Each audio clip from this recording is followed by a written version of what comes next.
네. 예. 그동안 로마서 8장까지 해서 일명 칭의와 성화와 영화와 관련된 내용으로 바로 예수 그리스도에 대한 믿음으로 말미암아 의롭다 하심을 받고 또 구원이 이루어지는 그런 과정을 보여주었던 것을 우리가 보아왔습니다.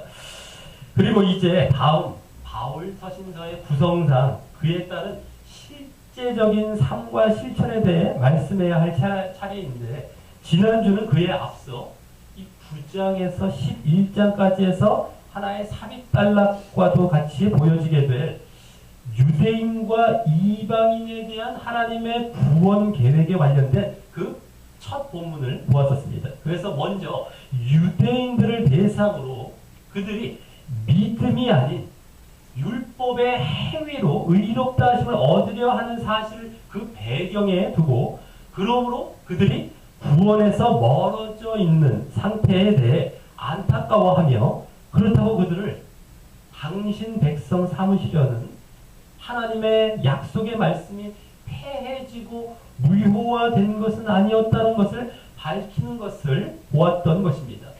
그것은 이스라엘의 조상인 시조인 아브라함과 이삭과 야곱 때에도 약속을 믿음으로 하나님의 자녀가 되고, 또 믿음을 보시고 부르시는 하나님의 부르심으로 이스라엘 민족이 되었다는 사실을 말하므로, 그때부터 믿음으로 말미암아 의롭다함을 얻었다는 사실을 보여주며, 그러므로 아직도 계속 예수님에 대한 믿음을 가진 자들이 의롭다함을 얻어 바로 영적 이스라엘이 되기에, 그 유대인과 이스라엘을 당신 백성 삼으시려는 하나님의 약속은 아직 영적으로 유효하다는 사실을 보였기 때문입니다. 영적 이스라엘은 이제 바뀐 것이죠. 이스라엘. 그래서 그러므로 지난주에는 마치 개인 예정처럼 보일 수 있는 구절이 전혀 그것이 아닌 민족적 차원에서 그것도 믿음으로의 초청을 보이고 있었음을 알 수 있었고요. 전혀 반대입니다. 그래서 그 믿음으로 말미암아 이루어질 무리인 영적 유대인, 또 영적 이스라엘이 앞으로 하나님께서 이루어 가실 약속의 궁극적인 대상임도 함께 보이고 있었던 것입니다. 그래서 그것은 이제 보면 그동안 믿음으로 말미암아 의롭다 하심을 얻는다는 사실을 말씀한 이후 그에 대한 이제 구약에서부터 하나님의 약속의 성취를 영적으로 보이고 있었던 것입니다.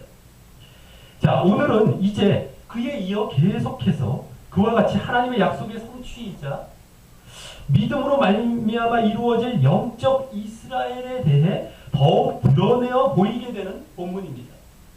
다만 지난주 본문 마지막 부분인 11절부터 9장 11절부터 13절에서 말씀한 사실을 바탕으로 이제 이의 제기할 수 있는 질문에 대해 답변하는 형식으로, 또 그 답변하는 중에 또 보여지는 또 다른 사실에 대해 또다시 이의 제기할 수 있는 질문에 답변하는 형식의 이른바 두 질문과 그거에 대한 답변 형식으로 전개하면서 결국 저 뒷부분에 가서 그 영적 이스라엘에 대해서 드러내게 되는 것입니다. 그럼에도 오늘 본문을 그렇게 보지 못하고 잘라보던가 문맥과 상관없이 엉터리로 보아서 또 오늘 본문도 지난주와 같이 예정론식으로 볼 소지가 아주 다분하고, 그래서 실제로 이도 예정론의 가장 대표 구절 중 하나로 삼고 있는 본문이기도 합니다. 토기장인 같은 경우는 지난주와 같이 선택과 유기에 대한 예정을 말입니다. 잘라보면 글로 갑니다. 잘못 보면. 자, 그럼 오늘 본문을 통하여 어떤 두 질문과 답변을 통해 하나님의 약속의 성취를 이루어갈 그 영적 이스라엘에 대해 말씀하는지 살펴보며, 또 그 가운데 오늘 본문도 예정론에 관련된 말씀이 아님을 이제 알게 되는 시간을 갖도록 하겠습니다.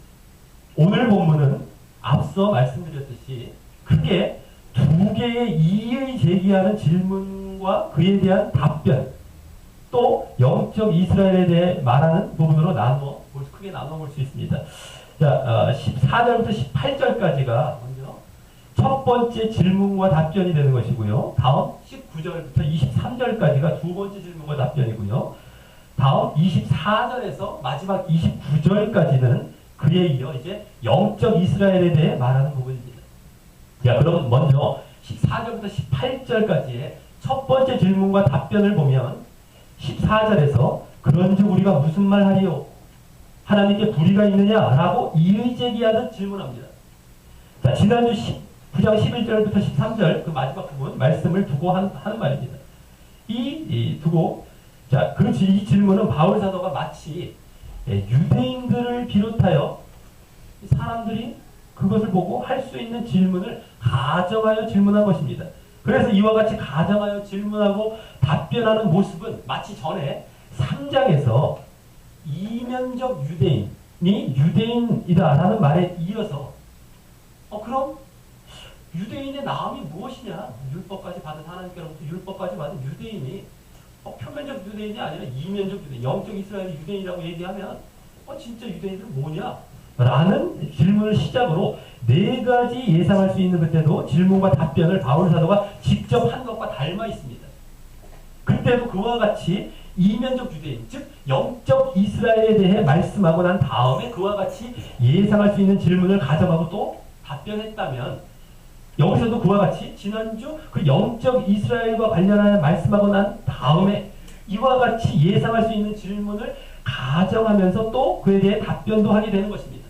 다만 지난주 11절부터 13절까지의 그 서로 쌍둥이인 야곱과 에서와 관련된 말씀을 이제 자칫 영적이고 민족적으로 한 것이 아니라 육적이고 개인적으로 한 것으로 볼 수 있기에 그것을 영적이 아닌 육적으로 볼 수 있기에 이제 지금 바울 사도는 그것을 가정하여 그렇게 보면 이제 자신이 이제 대신하여서 이 이의제기할 수 있는 질문을 하면서 이제 답변까지 하는 것입니다. 자, 그리고 그래서 14절 맨 앞에 그런즉이란 말은 그렇다면이라는 의미이고요. 그 말로 바꾸어 보는 것이 더 맞는 말입니다.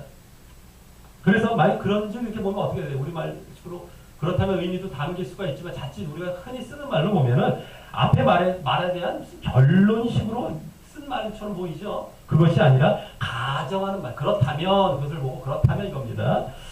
또 그 다음에 우리가 무슨 말 하리요라는 말도 결론을 내듯이 그런지 우리 무슨 말 하리요 이러면서 결론 내듯이 하는 말이 아니라 결론은 좀 이따 냅니다. 그럴 수 없다라고 하면서 그것이 아니라 그럼 우리가 무엇을 예상할 수 있겠냐라는 말입니다. 그럼 우리가 무엇을 예상할 수 있겠냐? 무슨 말을 이걸 보고서 무슨 말을 할 수 있겠느냐? 가정하는 식이죠. 그래서 그 다음 하나님께 불의가 있느냐라는 질문이 그 예상할 수 있는 질문인 것입니다. 무슨 말 할 수 있는 그 질문이죠. 자, 이 질문은 지난주 11절부터 13절까지 해서 하나님의 부르심으로 말미암아 큰 자 에서가 형 에서가 어린 자 동생 야곱을 섬기리라.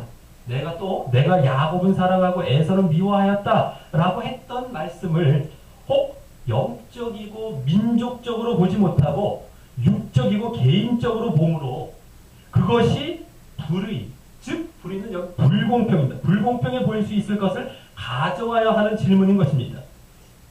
마치 누구를 선택하고 버린 것처럼 보이죠? 개인적으로 보고 육적으로 보면요. 하지만 그에 대한 답변은 이제 결론 내어 이제 말하는데요. 바로 그럴 수 없다는 것입니다. 하나님께서 그러신 분이 아니다.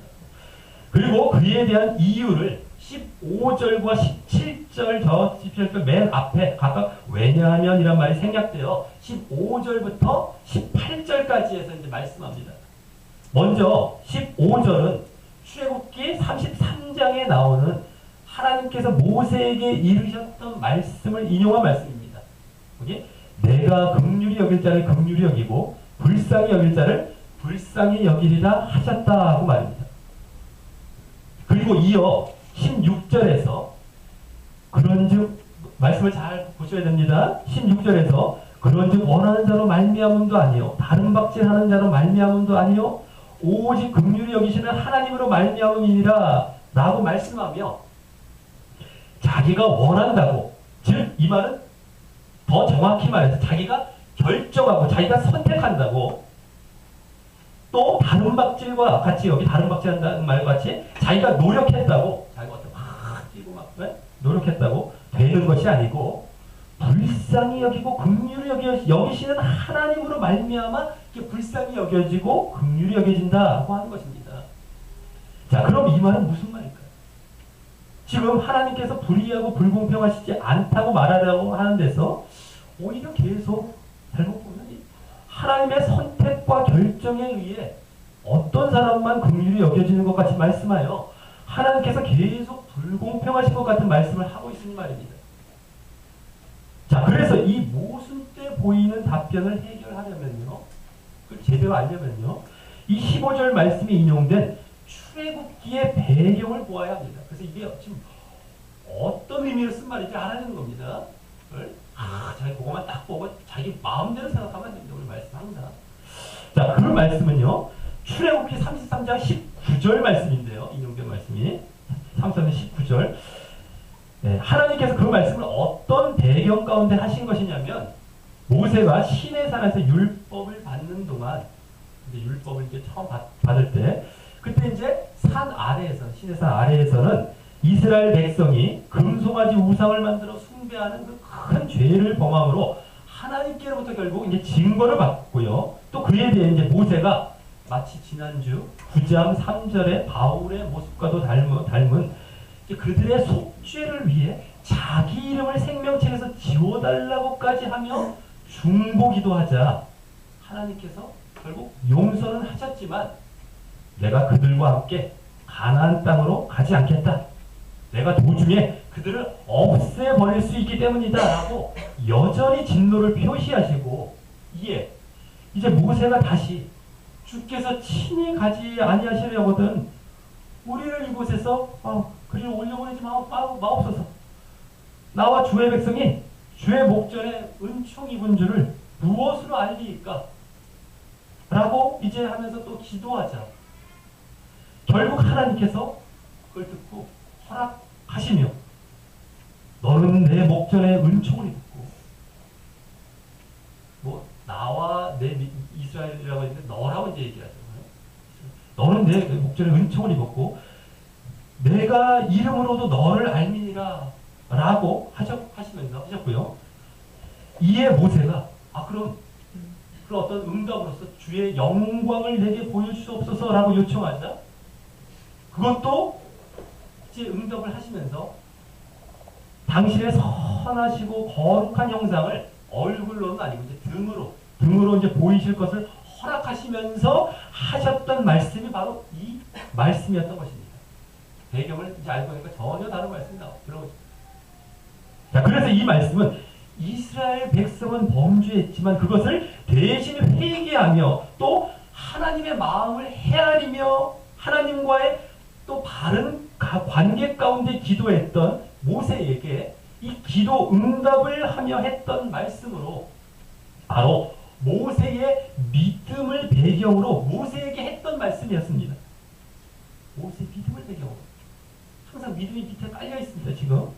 그래서 여기 하나님께서 긍휼히 여기고 불쌍히 여기시는 기준은 바로 믿음을 그 배경에 두고 하시는 말씀인 것입니다. 지난주에 계속 이어서 말이죠. 그래서 16절에 오직 긍휼히 여기시는 하나님으로 말미암음이라는 말도 자칫 그 말만 보면 그렇게 보일 수 있듯이 하나님의 뭐 절대 주권으로 그렇게 기분 내키시는 대로 누구는 긍휼히 여기고 누구는 그렇지 않고를 말씀하시는 것이 아니라 그 믿음을 보시고 그렇게 긍휼히 여기시는 하나님으로 말미암음이라는 것입니다. 믿음을 보시고 긍휼히 여기신다 이겁니다. 그냥 뭐 막무가내로 긍휼히 여기시는 것이 아니라 이제 뒤에 가면 더 나오죠. 분명하게. 자, 지난주 아브라함이나 야곱과도 마찬가지죠. 아브라함과 야곱의 큰 예를 들었는데 그때도 믿음이 밑에 배경으로 약속, 부르심 가운데 다 깔려 있었습니다. 자, 하지만 아직도 그 믿음을 배경으로 말씀하고 계시다는 사실이 확실히 더 분명하게 드러나고 있지는 않지만 이제 다음 주 본문에 명확하게 이제 보여지게 되는 것입니다. 지금 믿음을 먼저 말씀하고 쭉 가다가 믿음으로 다시 돌아온 겁니다. 지금 그 배경. 자, 그리고 여기서는 단지 16절에 원하는 자, 즉 아까 뭐라고 했죠? 자기가 결정하고 자기가 선택하는 자, 또 다음 다른 박질하는 자라는 말로 자기 노력하는 자, 자기 확신이나 원한다. 자기가 이제 무슨 어떤 뭐 선택하고 예? 결정하고 뭐 내가 확신했다는 거예요. 내가 원했다. 그런 어떤 자기 확신을 얘기하는 겁니다. 자기 확신이나 자기 노력으로 그렇게 긍휼 여김 받는, 즉 여기서는 긍휼 여김 받는다는 것이 하나님의 인정을 받고 구원으로 나아가는 이런 것이 아니라는 것을 보이고 있는데, 그 자기 확신이나 자기 노력은 지금 유대인들을 대상으로 말하고 있기 때문에 그것이 뭡니까? 유대인들에게는 선민의식, 자기 확신은요 원한다는 것이 선민의식입니다. 결국에는. 자, 그 다음에 자기 노력은 뭡니까? 그 선민의식으로 말미암은 율법의 행위를 말하는 것입니다. 정확하게. 네? 선민의식을 갖고 그 때문에 우리 선택받았어 이러면서 율법의 행위를 의지하지. 우리가 왜 구원 못 받아 이러면서요. 자기 노력. 다른 박질이 그겁니다. 지금 다 자기 노력. 율법의 행위를 얘기하는 겁니다. 그리고 그것을 지금으로 말하자면 자기 스스로 구원의 확신을 갖고 자신은 구원이 예정되었다고 생각하면 그게 자기가 원하는 모습입니다. 그것을 자기 노력인 어떤 율법의 행위로 증명해 보이려는 모습과 닮아 있는 모습인 것이죠. 뭡니까? 유대인들이 선민의식을 가졌기에 율법의 행위를 아주 내세우며 자랑하며 그걸 의지해서 의롭게 나아가려고 하는 것과 지금 구원의 확신을 갖고 예정되었다고 하는 사람들이 모이는 걸 보십시오. 그들이 결국 율법에 얼마나 철저히 노력하는지. 왜요? 구원은 따놨으니까 이 정도에 했으면 내가 구원 아니냐는 겁니다. 아주 어처구니가 없어요. 그걸 나중에 다 목격해 보십시오. 관찰해 보십시오. 자, 그러니 이 말씀은 예정론을 위한 말씀이 아니라 오히려 예정론과 전혀 반대되는 말씀을 하고 있는 것입니다. 또 어이가 없는지 몰라요. 전혀 반대예요. 전혀 반대. 단지 그 사실을 지금 이 말씀 뒤에 믿음이 그 밑에 배경이 되어 있다는 것을 안 보기에 또 못 보기에 그렇게 잘못 보고 잘못 가는 것이죠. 자, 다음 17절에서는 그 모세의 예와 비슷한 예를 들되 이번에는 모세 시대 때 모세와는 반대되는 입장에 있었던, 즉 믿음이 없었던 애굽 왕 바로의 예를 듭니다. 이집트 왕 파라오죠. 자, 성경이 바로에게 이르시되라고 하는데 이는 출애굽기 9장 16절을 말하는 겁니다. 이 성경이라는 것은 출애굽기 9장 16절. 거기 보면 여기와 똑같이 내가 너를 세웠음은 나의 능력을 내게 보이고 내 이름이 온 천하에 전파되게 하려 하였음이라라고 나옵니다. 여기서 그 말씀을 말씀한 건데, 자, 이 말씀은 바로의 교만과 강팍함과 완악함으로 이 배경을 잘 알아야 됩니다. 이게 언제 하신 말씀인지. 바로의 교만함과 강팍함과 완악함으로 하나님께서 10가지 재앙을 내리시는 중에 6번째 재앙인 이 독종, 온역을 내신 이후에도 바로가 이스라엘 백성을 출애굽하도록 놓아주지 않자 하나님께서 모세를 보내어서 내가 손을 펴서 온역으로 너와 내 백성을 쳤다면 내가 세상에서 끊어졌을 것이나 라는 말씀 바로 뒤에 했던 말씀입니다. 바로 뒤에. 그래서 이 말씀은 하나님께서 아직 너를 참아주고 기다려주고 있다고 하시면서 또 그러므로 계속된 재앙을 보내심으로 당신이 세상을 주관하는 참신이시라는 당신의 능력과 이름이 당시 전 세계에 전파되게 하기 위하여 너를 세웠다는 말씀입니다. 참아주시면서도 징계를 하시면서 아직 너를 멸하지 않고 그래서 내 이름이 또 그렇게 해서 능력과 이름이 전파되게 하는 이런 목적으로. 그리고 여기 너를 세웠다는 말은 뭐 어떤 거창하게 뭐 이런 것이 아니라요. 너를 아직 생존케 하고 그 직위를 유지케 하셨다라는 말이고 말입니다. 자, 그래서 이 말씀도 마치 하나님께서 뭐 절대 주권으로 그렇게 되기를 원치도 않았던 바로를 그렇게 교만하게 억지로 교만하고 완악하게 만들었다는 말이 아닙니다. 세상에 그렇게 불공평한 하나님이요. 그러니까 지금 불공평하지 않다는 말하고 있는데 그렇게 지금 말할 수가 없는 겁니다. 잘 보십시오. 이 말씀을 제대로 이렇게 전체 이제 오늘 보면 전체를 갖고 제대로 보는 경우가 많지 않아요. 거의 없어요. 잘 보셔야 돼요. 자, 그 바로가 원래 충분히 완악하고 강팍했지만 자기 스스로요. 그것을 오히려 더 참으시고 내버려 두어 회개의 기회를 주시면서 그 완악함은 재앙을 주심으로 당신을 알리시기 위해 사용하셨다는 것이죠. 이게 참고 회개 기회를 주시면서 당신은 그걸 또 이용하셔서 당신을 알리는 겁니다. 재앙을 통해서 능력을 보이시고. 자, 그러니 이 말씀에서 하나님께서 절대 주권을 갖고 휘두르시는 어떤 독재적인 성품을 봐야 하는 것이 아니라 바로를 강팍하게 하고 뭐 독재적으로 그냥 막 주관하 절대 주권을 갖고 내가 하고 이게 아니라요. 그 정반대로요. 하나님의 그러한 주권이 있으심에도 오래 참으심과 악인에게도 긍휼하심을 베푸심을 봐야 하는 것입니다. 정반대예요. 지금 전혀 잘못 보고 있는 것과 전혀 다르게 말입니다. 그래서 지금 불공평하지 않다를 이걸 통해서 말씀하고 설명하고 지금 있는 것입니다. 이 말씀 속에서. 근데 전혀 배경도 모르고 말씀 잘라보니 그렇게 확 가고 앞에 말과 맞지도 않고요. 뭐 이게 어떻게 되는지 막 혼란스럽고 모르겠다 이거만 봐 이렇게 보죠. 얼마나 잘못 봤는지 모르죠. 그러니까 말씀은 우습게 생각하면 나중에 오면 말씀 자체를 우습게 생각해. 말씀은 갖다가 떡지같이 붙인 거야 이렇게 봐요. 자기들이 잘못 봐놨고 나중에 말씀은 그래서 별로 내가 신뢰를 안 해요. 말씀 자체 하나의 말씀 보지도 않아요. 그런 분들 보십시오. 갖다가 딱딱딱지 붙인 줄 알아요. 얼마나 말씀 우습게 보기도 하고 나중에 모르겠다 자기 보고 싶은 만 보고 이렇다 하고 자기 엉터리 교리를 주장하는 갖다 쓰기나 하고요. 자, 그리고 이 말씀을 더욱 그렇게 잘못 보는 이유는 이 뒤 18절 이 바로 18절 말씀 때문입니다. 더욱 잘못 보게 되죠. 그런즉 거기 보면 그런즉 하나님께서 하고자 하시는 자를 긍휼히 여기시고 하고자 하시는 자를 강팍하게 하십니다 라는 말씀 말입니다. 즉 마치 모세와 바로를 비교하여 한 명을 선택하시고 한 명은 유기하신 것처럼 보기 때문이죠. 이것을 보면서. 그런데 이 말씀은 그런 의미로 한 말씀이 아닙니다. 믿음을 배경에 두고 하나님께서 그 믿음을 보시고 여기 하고자 하시는 이란 말이 앞서서 16절에 원하는 이란 말과 원하상 똑같은 말입니다.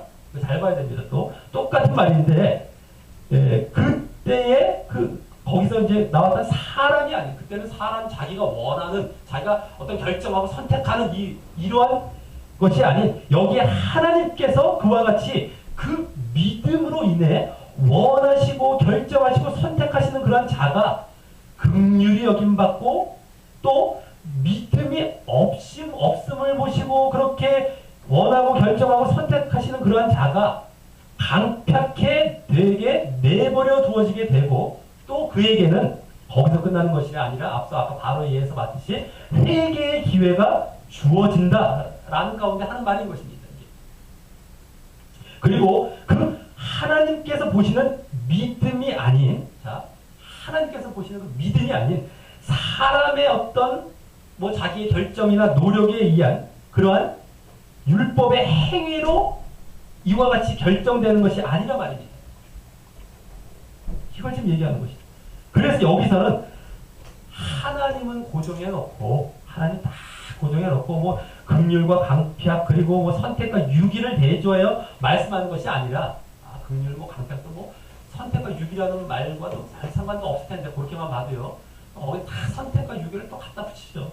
근데 어쨌든 뭐 하나님은 딱 고정해놓고 하나님께서 긍휼과 강팍 이걸 갖고서 뭐 왔다 갔다 하시면서 누구를 선택하고 유기하고 이 말씀하는 것이 아니라 그 이면에 실제로는 하나님과 사람을 대조하고 있는 거예요. 잘 봐야 됩니다. 하나님과 사람을 대조하여 하나님이 보시는 그 믿음이냐 아니면 사람이 자기가 노력하는 율법의 행위냐 믿음이냐 율법의 행위냐를 대조하여 말씀하고 있는 말씀인 것입니다. 이걸 몇 번이고 보십시오. 이제 보입니다. 그래서 전체적으로 흐름을 볼 때 잘 보면 이게 보이죠. 잘 봐야 되는 거예요. 하나님과 사람을 대조해요. 믿음이나 율법의 행위를 대조하는 겁니다. 긍휼이나 강팍을 대조해서 이 지금 16절 말씀이 18절 말씀이 뭐 긍휼이나 강팍을 대조해서 선택과 유기를 대조하고 있는 것이 절대 아닙니다. 하나님과 사람을 대조하는 겁니다. 하나님을 딱 고정해놓고 자기가 선택과 유기를 대조하는 게 아닙니다. 하나님과 사람을 대조하고 율법의 믿음이나 율법의 행위를 대조하고 있는 것이죠. 자, 그럼에도 이 18절 말씀을 그렇게 문자적으로 잘못 알아듣고, 예? 그렇게 지금 말씀드렸듯이 당시에도 그와 같이 단순히 그렇게 이분법적으로 잘못 볼 수 있는 소지가 있었던 것입니다. 그래서 언제나 지금뿐만 아니라 언제나 말씀을 잘못 보고 잘못될 위험은 항상 있는 것임을 보게 되는 것입니다. 다 말씀에 대한 겸손함이 아닌 교만함을 갖고 뭐 이 정도 말씀 이러면서 아주 교만하게 봐요. 그 앞에 엎드리고 내가 정말 이게 무슨 말씀인가? 안 봐요. 이렇게 안 봐요. 씨름하지 않아요. 아주 우습게 봐요. 독서하는 줄 봅니다. 말씀을 교만하고 갖고 보기 때문에 엉터리 다 교리 만들어 잘라놓고 이 정도 교리 만들었으니까 거창하잖아 이 교리 봐 이러면서 1번 뭐가 촥촥촥 쓰기는 엄청나게 써놨지. 다 엉터리인데 사람들 거의 혹하고 넘어가는 겁니다. 자, 그래서 바울은 이제 다음 19절부터 23절에서 이 문제를 중심으로 이걸 잘못 볼 때 나올 수 있는 그 문제를 중심으로 다시 이의 제기할 수 있는 질문을 가정하며 답변하는 형식으로 말씀합니다. 먼저 19절에서 질문을 가정합니다. 19절에서 맨 앞에 혹이란 말이 원어에는 없지만 원어는 원래 나오지 않아요. 우리말 가정하는 것임을 이제 보여주는데 그래서 그 뒤에 내가 내게 말하기를 이라고 가정하죠. 이 말씀을 보고 너가 나한테 이렇게 말할 수 있다는 것이죠. 잘못 보고 또 그 뒤 그러면이란 말이 14절 앞에 그런즉 이런 말과 원어상 똑같은 단어로서 이 또한 그렇다면 아까 그런즉도 그렇다면 이런 똑같은 말인데 가정하는 말이죠. 그래서 그와 같은 두 번째 아까 14절은 거기 첫 번째였고 여기 두 번째라는 것이 정확히 보입니다. 그래서 두 번째 이 가정하는 질문임을 잘 보여주는 것입니다. 두 번째 단락이죠 지금. 자 그리고 그 질문은 거기 뒤에 그렇다면 하나님이 여기 이제 그러면 그렇다면 하나님이 어찌하여 허물하시느냐 누가 그 뜻을 대적하느냐 라는 질문입니다.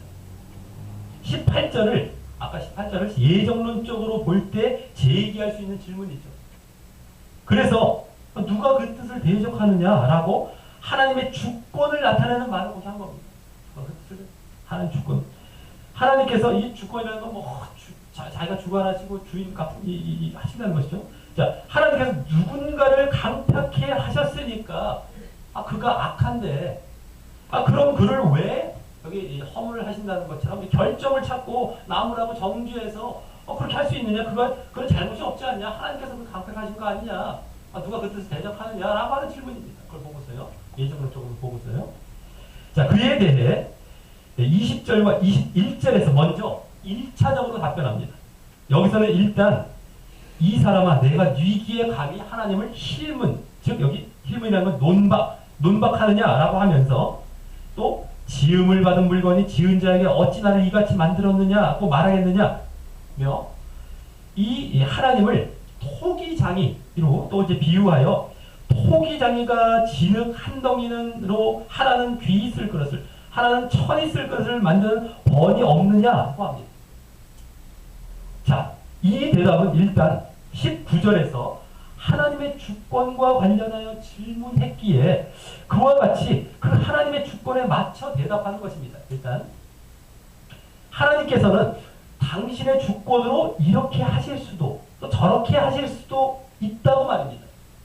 장단을 맞추는 것이긴 하죠. 그리고 하나님께 어떻게 너가 논박하느냐 사실은 더 정확하게는 제대로 알지도 못하면서 너 논박할래? 이거입니다. 원래는요. 제대로 알지도 못하면서. 근데 어쨌든 그거에 맞춰서 주권에 맞춰서 이제 이 대답해 주는 것이죠.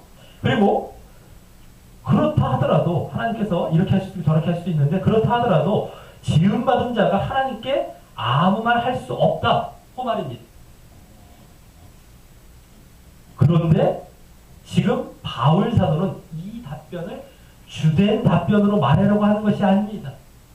이 답변은 하나의 원론적으로 그렇다는 것입니다. 원론적으로 그 장단에 맞춰서요. 그리고 진짜 하고 싶은 답변은 22절 맨 앞에 그러나 더욱이 라는 말이 생략돼요. 여기 지금 22절과 23절에서 하는 답변입니다. 그리고 이 22절, 23절 말씀이 오늘 말씀의 핵심입니다. 우리 다 같이 22절, 23절을 읽어보겠습니다. 22, 23절입니다. 시작. 만일 하나님이 그 진노를 보이시고 그 능력을 알게 하고자 하사 멸하기로 준비된 진노의 그릇을 오래 참으심으로 관용하시고 또한 열광 받기로 예비하신 바 긍휼의 그릇에 대하여 그 영광의 부요함을 알게 하고자 하셨을지라도 무슨 말하리요. 아멘. 예, 이 말씀을 잘 보아야 합니다. 이 말씀을 대충 보고 마치 그 앞에 지금 20절과 21절과 같은 그러한 말씀으로 보려는 경향이 있을 텐데 그러면 잘못 가는 겁니다. 앞서 말씀드렸듯이 22절 앞에는 그러나 더욱이 라는 말이 생략돼요. 그와 흐름이 전환되는 말씀입니다. 바뀌는 말씀입니다. 그러나 하나님께서 그렇게 할 수도 있지만 그러나 이런 건데 더욱이 그래서 거기 잘 보십시오. 앞서 21절에 귀 쓸 그릇, 천이 쓸 그릇을 여기 긍휼의 그릇, 진노의 그릇으로 말하면서 그 긍휼의 그릇은 선택하시고 진노의 그릇은 유기하고 버리시는 식으로 말씀합니까? 잘 보십시오. 흔히 그렇게 보기 쉽죠? 이거는 저랬으니까 이건 뒤에 그런 얘기했으니까 이게 그런가 보다 하면서 쓱 넘어가서 대충 보고 아닙니다. 그런데 그것이 아닙니다.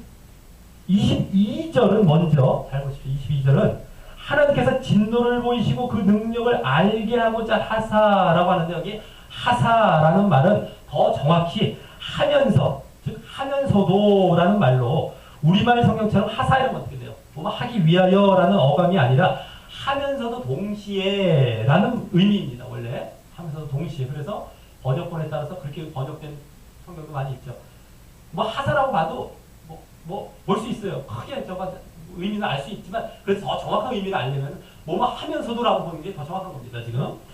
자, 그래서 그러면서도 동시에, 예? 그러니까 진노를 보이시고 능력을 알게 하고자 하시면서도 동시에 이겁니다.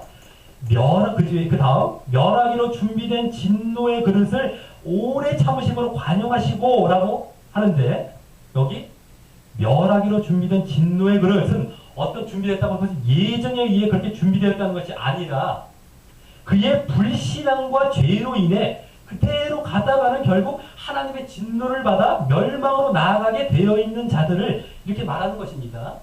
그런데 그를 아직 멸하시지 않고 거기에 오래 참으심으로 관용, 즉 관용도 인내하셨다는 겁니다. 참으심과 비슷한 말인데 인내하셨다는 것입니다. 자, 그럼 이와 같이 한편으로는 그에게 진노를 보여 하나님의 능력도 알게 하시면서도 또한 한편으로 오래 참아주시고 인내하시는 자의 예를 앞서 본 적이 있었는데 오늘 보면 앞에서 본 적이 있었는데 누구였습니까? 그렇죠. 예, 바로 17절에 나온 애국왕 바로였죠. 그래서 그 말씀이 인용된 출애굽기 9장 16절 그 바로 앞에 15절에서 여기 출애굽기 9장 16절 바로 15절에서 참아주고 있다. 내가 너를 참아주고 있다는 말이 보여주고 있다고 말씀드렸고 또 그 말씀에서는 나머지 7번째에서 10번째 재앙으로 계속 하나님의 진노와 능력을 보이실 것임을 보이고 있었듯이 말입니다. 그만큼 하나님께서 바로에게 진노를 내리시면서도 그를 통해 계속해서 회개와 믿음의 기회를 주고 계셨던 것이었죠. 그래서 이 22절 말씀은 앞서 17절 말씀을 이제 앞서 바로에 대해서 말씀했던 그 17절 말씀을 겉만 보고 잘못 보며 하나님께서 주권적으로 그렇게 무조건 강팍해 하시고 멸하려 하신다고 생각하는 자들에게 그것이 그 뜻이 아니고 원래 이 뜻이다 하는 식으로 다시금 그보다 제대로 자세히 말하며 바르게 보여주기 위한 말씀인 것입니다. 그 말씀 다시 얘기합니다. 그래서 하나님께서 앞서 그 20절과 21절과 같이 하셔도 사람은 할 말이 없지만 그러나 더욱이 그것이 아니라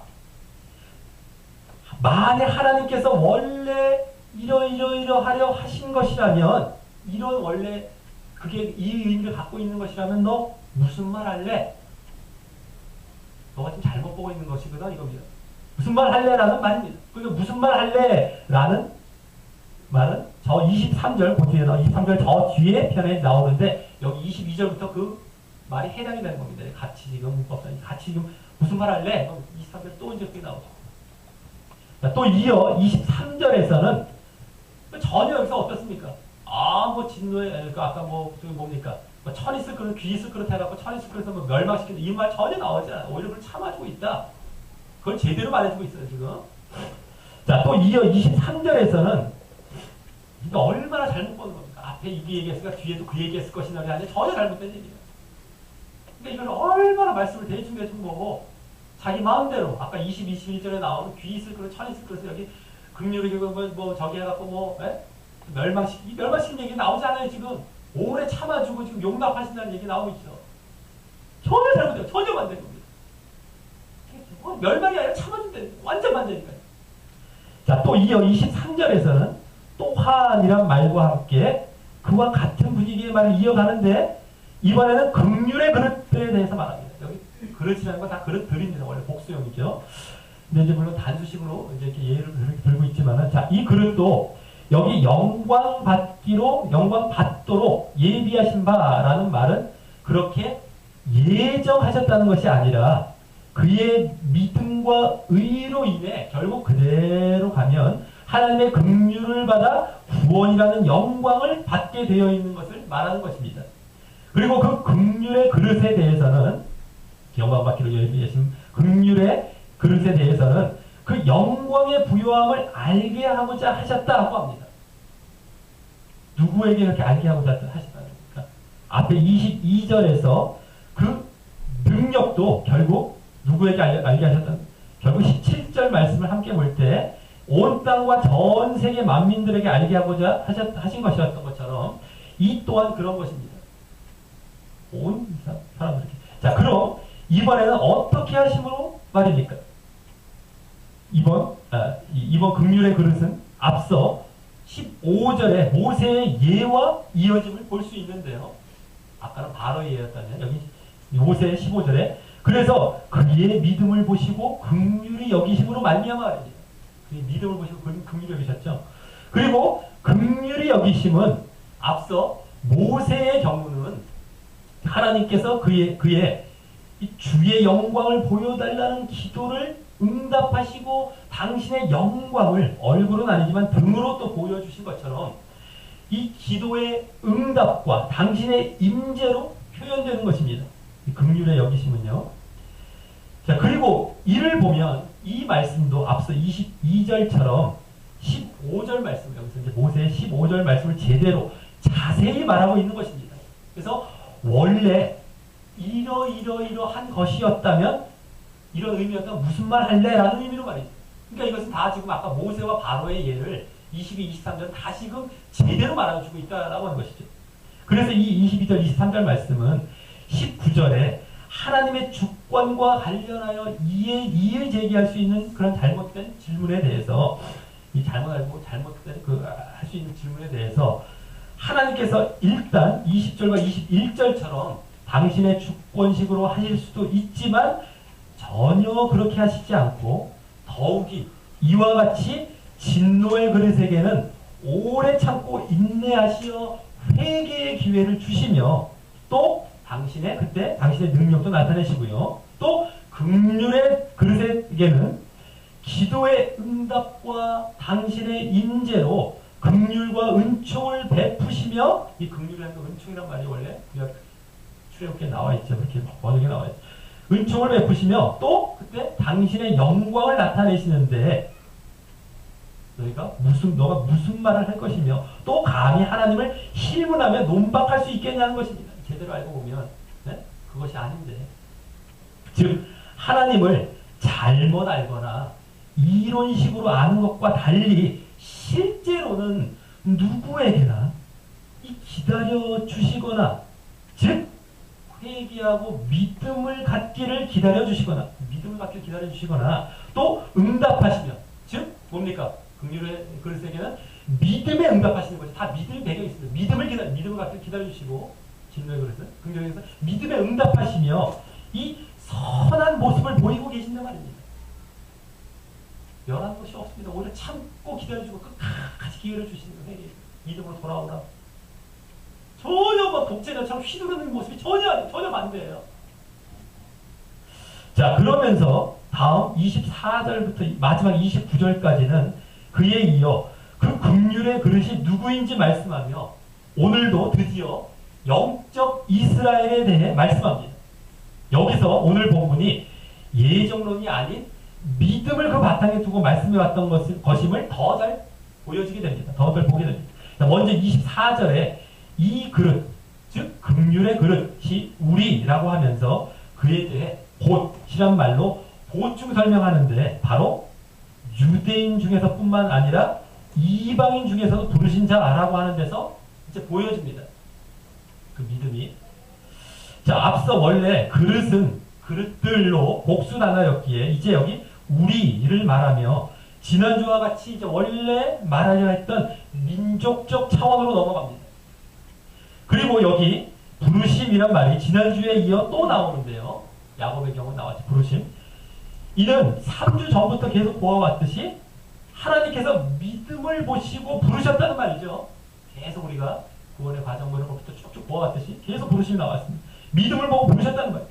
그래서 이제 믿음에 의해 부르심 받은 당신의 백성, 즉 영적 이스라엘을 말하는 겁니다. 믿음이 기준입니다. 믿음. 그리고 그 부르심 받은 자, 영적 이스라엘, 즉 영적 이스라엘에는 육적 이스라엘인 그 유대인도 포함되어 있지만 지금 여기서는 유대인보다 이방인을 더 강조하여 말씀하는 것입니다. 유대인의 대다수는 지금 율법의 행위를 의지하여 믿음을 거부하여 상당수가 진노의 그릇에 속해 있기 때문입니다. 그러니까 여기 지금 모든 전 세계 사람들인데 유대인은 소수죠. 이방인은 대다수. 어쨌든 둘 다 뭡니까? 믿음이었다는 겁니다. 그래서 믿음의 배경이었다는 거예요. 앞에 배경이었다는 게 보이시는 것이죠. 이방인이 딱 들어와 버리죠. 그래서 더 대다수를 차지하고요. 자, 그래서 그 사실을 다음 25절부터 그 이방인과 유대인 다수와 소수라는 그 사실들을 다음 25절부터 29절에서 보여주는데 먼저 25, 26절은 다수의 이방인을 또 27절에서 29절은 소수의 유대인을 각각 구약에 예언된 말씀을 인용하여 보여줍니다. 먼저 25, 26절은 구약 호세아 2장 23절과 호세아 1장 10절 말씀을 각각 인용한 말씀인데 내 백성 아닌 자, 또 사랑치 않은 자였던 그 이방인들을 함께 자세히 보십시오. 내 백성, 사랑한 자, 하나님의 아들이라 부를 것이라는 것입니다. 바로 뭡니까? 그 이방인들은 왜요? 이렇게 된다? 믿음으로 말미암아 말입니다. 믿음으로. 자, 또 이제 다음 27절에서 29절은 27절에 또 이사야가 이스라엘에 관하여 외치되 라고 나와 있듯이 이번에는 유대인, 즉 육적 이스라엘에 관해 이사야서에 나온 인용 구절인데 27, 28절은 이사야 10장 22, 23절을 인용했고요. 29절은 이사야 1장 9절을 인용한 말씀입니다. 그럼 27, 28절은 이스라엘 백성이 그 이스라엘의 시조 아브라함에게 이 처음 하나님께서 약속하셨던 것처럼 바다에 모래같이 많을지라도 이스라엘 백성이 그렇게 많을지라도 그 약속이 이루어져서 많아졌죠. 많을지라도 남은 자인 극소수만 구원을 얻을 것이고 그것을 온 땅과 세계 가운데 이제 반드시 이루실 것이라고 말입니다. 반드시 그렇게 이루실 것이라는 겁니다. 또 그 말씀 그대로 이사야서에 나오죠. 그리고 뭐 예외가 없다는 겁니다. 그 다음에 29절에서는 그나마 하나님께서 그렇게 소수의 남은 자라도 남겨두시지 않았더라면 육적 이스라엘은 소돔과 고모라와 같이 완전히 멸망받는 수치를 당하게 되었을 것이라고 말입니다. 그리고 육적 이스라엘, 그 유대인들이 이렇게 된 이유는 자신들이 하나님의 선택받은 선민임을 자처하며 율법의 행위만 의지했지 믿음을 받아들이고 믿음의 길로 들어온 자들이 많지 않았기 때문입니다. 그리고 그래서 오늘 본문이 바로 믿음을 바탕에 두고 말씀한 것이니 여기서 더 잘 드러나고 있는 것이고요. 대신 예정이나 선택을 주장하면 얼마나 위험한지. 왜 그렇습니까? 지금 선민의식을 갖고 율법의 행위로 의지해서 믿음을 배척하고요. 예정이나 오히려 선택을 주장하면 얼마나 자기들이 거기서 이제 제대로 된 믿음을 들어가지 않는 겁니다. 그래서 얼마나 위험한지도 더불어 보여주고 있는 것입니다. 지금 예정원자는 보십시오. 믿음 제대로 없습니다. 똑같아요. 자, 말씀을 맺습니다. 그동안 예수 그리스도를 믿음으로 의롭다 하심을 얻는다는 복음의 핵심을 말씀한 이후, 하지만 지난주 바울 사도가 자신의 동족 육적 이스라엘인 유대인들이 그 복음과 믿음을 거부하고 있다는 사실을 배경에 두고, 그렇다고 이스라엘을 당신 백성 삼으시려는 하나님의 약속이 폐해진 것은 아니고 그 약속은 이제 믿음으로 말미암아 이루어질 영적 이스라엘에 의해 성취될 것임을 말씀했다면, 오늘 말씀은 그 영적 이스라엘에 의한 약속의 성취를 더욱 보이되 그것을 지난주 말씀에서부터 품을 수 있는 두 가지의 의문을 해결하며 보이고 있었던 말씀이었습니다. 오늘 그 두 질문과 답변을 통해 하나님께서는 불의하고 불공평하시지 않고 또 그에 대한 이 설명을 이제 다시 잘못 알아들어 가질 수 있는 의문에 대해 다시 답변하면서 이 하나님께서 당신의 주권을 막 휘둘러 누구는 선택하고 누구는 유기하시지 않아 그와 같이 불의하고 불공평하시지 않다는 사실을 더욱 분명하고 결정적으로 보여주었던 것이었습니다. 오늘 본문을 예정론식으로 잘못 보면 얻게 되는 결론이랑은 완전 반대의 결론이죠. 어떻게 그렇게 정반대로 그걸 갖고 마귀가 그걸 갖고 놓은 게 아니라고 할 수가 없는 겁니다. 이 마귀 짓이에요. 다 예정론자들이 말씀을 갖고 노는 거. 하와를 유혹했던 것도 말씀을 잘못 왜곡해갖고 유혹하지 않습니까? 완전 반대. 제대로 알고 보면은요. 그래서 하나님을 모욕하고 욕되게 만들고 독재자같이 만들고 전쟁처럼 만들고 말씀 다 집어치게 만들고 보통 문제가 아닙니다. 이름 말을 할 수가 없어요. 예정론들이 들어가면. 근데 보이게 겉으로 보기엔 그럴듯해요. 거기 다 넘어가는 거예요. 제대로 못 보는 사람 다 눈이 뒤집어서 넘어가는 거예요. 다. 제대로 알고 나면 이게 얼마나 거짓되고 막 분노가 나는 거예요. 거짓이 보이니까. 자, 그래서 그 예정론식으로 보아 얻게 되는 결론은 결국 앞뒤 말씀들이 다 서로 모순되고 또 그래서 결국 하나님을 마치 전제분주와 같이 불의하고 불공평하신 분으로 만드는 결론인 것입니다. 그와 전혀 완전 선하신 지금 하나님을 지금 말하고 있어요. 자, 그리고 그와 같은 제대로 된 결론은 이제 지금 문맥상 그 이면에 바로 믿음을 두고 말씀했음을 보게 될 때 얻게 되는 결론입니다. 그래서 그 제대로 된 결론으로 오늘 하나님에 대해서는 그렇게 독재적인 분이 아니시고 그러면서 또 나 몰라라 하는 분도 아니시고 나 몰라. 그래요. 그럼 이 버려진 사람 나 몰라가 하나님의 주권이니까 절대 주권 나 몰라 이러고 있어요. 또 이런 분들은 맨날 보십시오. 이 유기되라고 난 몰라 하나님의 오묘한 성지가 있어. 이렇게 또 대답하죠. 그러면서 독재적인 그걸 다 갖다 붙여놓고 있는 거라고. 어떤 문제가 아닙니다. 몰라 이러는 게 세상에 어딨습니까? 그렇게만 따지면 세상에 못할 게 뭐가 있습니까? 그러니까 하나님이 그렇게 모호하게 구원의 계획을 베푸신 분이 아닙니다. 답답해서 좀. 자, 오히려 그런 분이 아니시고 오히려 악인에게도 오래 참으시며 회개의 기회를 주시고 또 선인에게는 기도를 응답하시며 은총을 베푸시는 그러한 선하신 분이라는 것을 알았습니다. 아니 전제군주가 아닙니다. 그러면서 그때 당신의 능력과 당신의 영광을 나타내는 데서 알 수 있었듯이 그러면서 그 가운데 또 분명한 그러한 심판과 능력을 나타낼 때는 심판이 있다고 보여주는 겁니다. 심판과 영광을 구원이 있다고 보여주는 구원이 있음을 드러내 보이시면서 말입니다. 또 사람에 대해서는 지난주보다 더 구체적으로 유대인이나 이방인 할 것 없이 누구든 믿음이 있는 자가 영적 이스라엘이 되어 하나님의 약속을 이루어가고 참여할 자라는 것을 보여주고 있었던 것입니다. 그리고 오늘 그중 유대인은 일명 남은 자와 같은 극소수임을 보이면서 그 이유가 바로 자신들이 선택받았다는 선민의식과 그로 인한 율법의 행위에 의지했기 때문임을 함께 그 이면에 보이고 있었던 것입니다.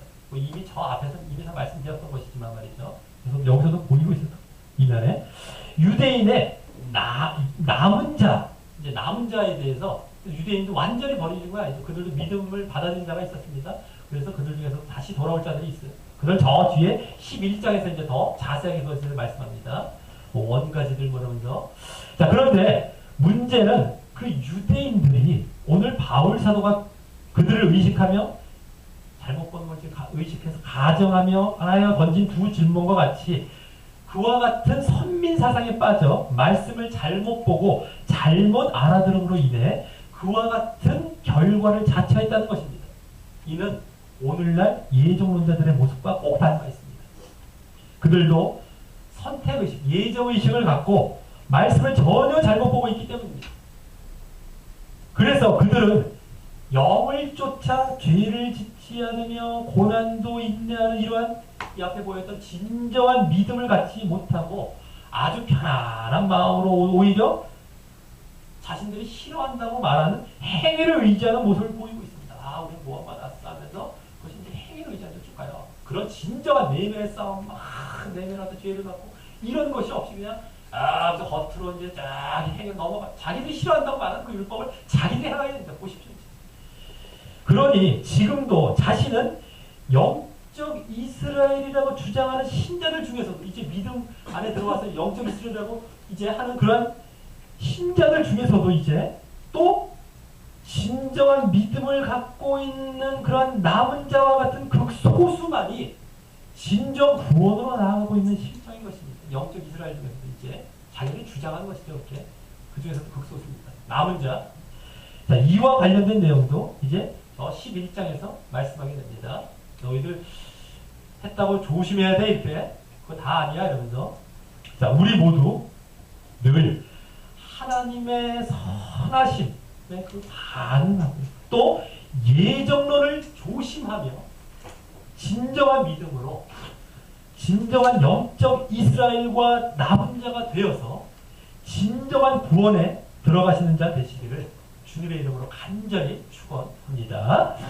다 같이 찬양하시면서 기도로 나아가도록 하겠습니다. 하나님이시여,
구약에서부터 이루어져서 이제 계속 지금까지도 영적 이스라엘이라는 이 믿음을 가진 자들 통해서 이루어져가고 있다는 사실을 계속 보이되 그것에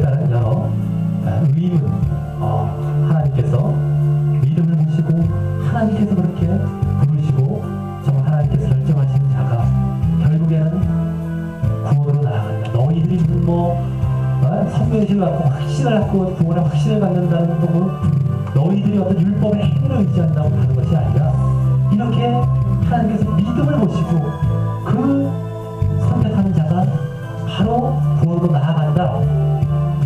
부르시는 자가 구원으로 나아간다는 사실을 말씀하면서 그것에 대한 의문들, 잘못된 것들을 다 지금 여기서 말씀하고 있었다라고 하는 것입니다. 그래서 이것이 예정론적으로 지금 얼마나 잘못되어서 유기될 자와 선택할 자가 아니라 하나님 누구나 구원받기를 원하고 누구나 믿음으로 들어오기를 원하는 사람은 그래서 지금 진노의 그릇, 바로와 같은 자, 천이 쓸 그릇처럼 얘기했던 자들까지도 다 같이 오래 참고 기다리고 인내하시면서 회개할 기회와 믿음을 들어올 기회를 주시고요. 또 믿음의 길을 걷는 자들에게는 계속해서 하나님 함께 하시고 기도 응답하시고 영광을 보이시면서 그 영광을 나타내 또 믿음으로 계속해서 사람들을 초청하고 있다는 겁니다. 우리가 분명히 이 사실들을 바라보면서 오늘 예정돼갖고 예정된 자만도 믿는다는 거 말도 안 되는 겁니다. 이게 말을 갖다가 장난치고요. 그래서 이럴 수밖에 없어요. 토기장에도 그렇게 강하게 비중을 두지 마십시오. 하나님께서 그러실 수 있지만 그렇지 않는다는 겁니다. 능력은 있지만 그렇지 않는다는 걸 얘기하는 거예요. 지금 그렇게 하실 수 있지만 안 한다는 거고 그건 너희들 잘못 알고 있다는 겁니다. 그 얘기를 하기 위해서 이제 안 했던 겁니다. 자, 이것을 분명히 알고 우리가 오늘 말씀이 예정론적인 말씀이 아니라 오히려 예정론 들어가면 오히려 그렇게 잘못된다. 믿음을 오히려 배척한다는 것을 보여주고 있는 말씀입니다. 자기들 행위를 의지하고 이것을 분명히 우리 깨닫고서 하나님께서 보여주시고 계시는 그러한 사실을 우리가 분명하게 깨닫고 말씀을 잘라보지 마십시오. 잘못 보지 마십시오. 이 말씀만 보면 또 넘어갑니다. 또 헷갈립니다. 분명하게 우리가 주님 붙들고 정말 구원 가운데 정말 진정한 믿음으로 나아가 또 많지 않습니다. 지금 영적 이스라엘 중에서도 그 예정을 빼버립니다. 똑같습니다. 그 현상 육적 이스라엘의 현상과 똑같아요. 많지 않아. 영적 이스라엘도 소수밖에 없습니다. 왜요? 그때의 선민 현상과 지금 예정을 똑같기 때문에 그 남은 자가 되어서 진정한 영적 이스라엘이 되어서 진정 구원에 나아갈 수 있는 자가 되게 해달라고 우리 다 같이 기도 드리시겠습니다. 하나님 아버지 감사를 드리옵나이다. 오늘 이 말씀을 통하여서 이제 여러 정말 주님께서 이제 보여주고 계시고 얼마나 주님께서 불의하시지 않고 공평하시고 정말 얼마나 공의로우시고 얼마나 정당하신 분이시다는 것을 보이시면서 그 믿음으로